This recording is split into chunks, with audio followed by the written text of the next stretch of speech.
আজি যিটো পৰিৱেশ দেখা গৈছে আপোনালোকেও অবজাৰ্ভ কৰিছে মানে ইয়াত মানে কোনো সন্দেহ নাই ৰাইজৰ দলীয় কৰ্মীসকলৰ যিটো জজ আৰু আদৰ সমাদৰ ৱেলকাম নিশ্চিতভাৱে আজিৰ যিটো ফেজ মানে যিটো পৰ্যায় যিটো ডিক্লেয়াৰ কৰিছে ইউ পি পি এলৰ ফালৰ পৰা ধুনীয়াকৈ জিকি আছে আৰু পৰৱৰ্তী যিটো ঘোষণা হ'ব বা নিৰ্বাচনৰ যিটো এটা ৰণকৌশল যিটো থাকে আপোনালোকে চবেই জানে ইয়াৰ সঠিক সময় লৈ পেলাই এতিয়াও কাম কৰা হোৱা নাই আল্টিমেটলি নমিনেশ্যন যেতিয়া দিব steering committee election committee sub committee যেতিয়া গঠন হ'ব ইয়াৰ পিছত মানে এটা ফুল প্লেজেড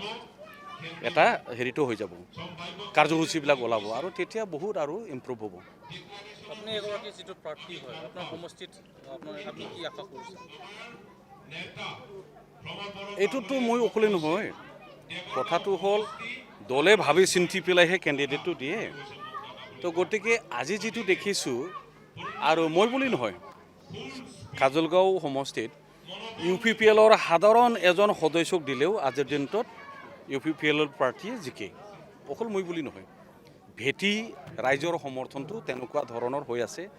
আৰু দলীয় তৃণমূল পৰ্যায়ৰ কৰ্মীসকলে যেনেকৈ মনোযোগ দি পেলাই যিটো কাম কৰিছে পৰিস্থিতি পৰিৱেশটো কণ্ডিশ্যনটো এনেকুৱা হাগ্ৰামাৰ অভিযোগ কৰিছে কাম্পাৰ সন্তানত হেৰুৱা হৈ যিকোনো প্ৰকাৰে চেলেঞ্জ কৰিছে মানে কি কৈছে এই নিজে হেৰা মানুহ হাৰি যোৱা মানুহ ই আমাৰ কথা পাতি দিয়ক ই নিজে হাৰা মানুহ কাক হাৰাব পাৰিব ইয়াত কিবা যুক্তি আছে কাউনো জেনখা নাই ই নিজে হাৰা মানুহ ই কাক হাৰাব জিকা মানুহে হাৰাব পাৰে ইটো অলৰেডি হাৰিলে দেৱৰ গাঁৱতে নিজে হাৰিছে আপোনালোকে বিশ্বাস নকৰে যদি সৰলপাৰাৰ পৰা এই ৰেল লাইনলৈকে আপোনালোকে ষ্টাডি কৰক ৰাইজৰ যিটো সঁহাৰি যিটো দেখিছোঁ উত্তৰ অঞ্চলত সান্তালী আমাৰ দাদা ভাইসকলে যেনেকৈ আগুৱাই আহিছে কেতিয়াও মোৰ ৰাজনৈতিক জীৱনত যিমান আমি দীৰ্ঘকাল ৰাজনীতি কৰিছিলোঁ এই সান্তালী ৰাইজ গোৰ্খা ৰাইজে উত্তৰ অঞ্চলত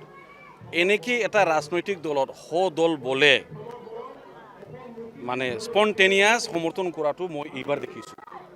মোৰ যিটো ৰাজনৈতিক জীৱনৰ যিটো অভিজ্ঞতা হে নিজে হাৰি আছে ভাই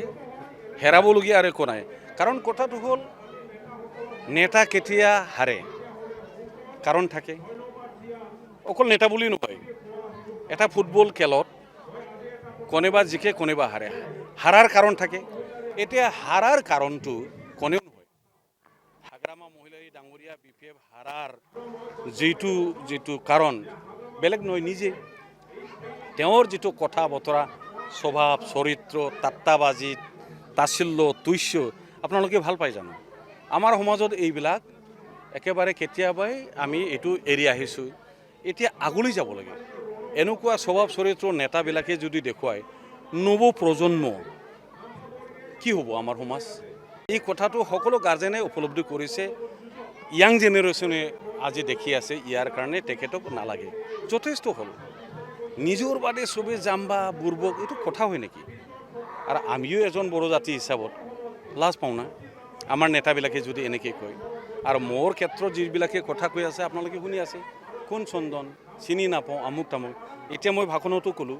আপোনালোকেও নাজানিছিল কেতিয়াও মই কোৱা নাছিলোঁ ধৈৰ্যৰ সীমা এটা থাকে ইয়াৰ কাৰণে বহুত সংযমৰে মই আছোঁ মই বোলে জেলিনী হাংগাৰ বিত্ৰেয়াৰ বড়ো জাতিৰ এইটো আৰু মই কিমান সহ্য কৰি থাকিম ইয়াৰ কাৰণে আজি মই শব্দটো ওলাইছোঁ যে 2006 আৰু 7 তেখেতৰ যিটো টাডা কেছ আন্দোলনৰ অকল তেখেতৰ নহয় বহুতৰেই হৈছিল কিন্তু তেখেতৰটো বেছি মানে ৰিজিড আৰু ষ্ট্ৰং আছিলে সেই কেছটো মান্যবৰ টাডাকৰ গুৱাহাটীয়ে মুক্তি দিলে জামিন দিলে এই জামিনদাৰ কোন আছিল আপোনালোকেও নাজানে মই কেতিয়াও কোৱা নাই হয়তো ঘৰৰ মানুহো নাজানে মই চন্দন ব্ৰহ্ম নিজে আছিলোঁ যে এই ব্যক্তি মই তেখেতৰ জামিনদাৰ হৈ পেলাই যদি এনেকুৱা চিনি নাপায় বুলি যদি কয় জাতিদ্ৰোহী যদি হয় বিত্ৰাৰ যদি হয় থাকিল কি তো গতিকে কিবা গণ্ডগোল হৈছে যেন মোৰ লাগিছে তেওঁ ব্যক্তিগতভাৱে আৰু ইয়াৰ কাৰণে মই ক'ব খোজোঁ তেখেতে কাবাৰ এজেণ্ট হৈহে এতিয়া কাম কৰি আছে জনে BTC অঞ্চল বড়ো সমাজ বিভিন্ন জাতীয় ভাষা ভাষী আমাৰ যিটো সমন্বয় শান্তি সম্প্ৰীতি এতিয়া যিটো আমি পৰিৱেশ পাইছোঁ এইটো বিধ্বস্ত কৰিব বিচাৰে কোনোবা থাকিব তেখেতৰ মূৰৰ পিছত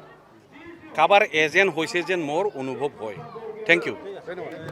যিকোনো খবৰৰ বাবে যোগাযোগ কৰক 7099017330 লগতে 7099017110 নম্বৰত।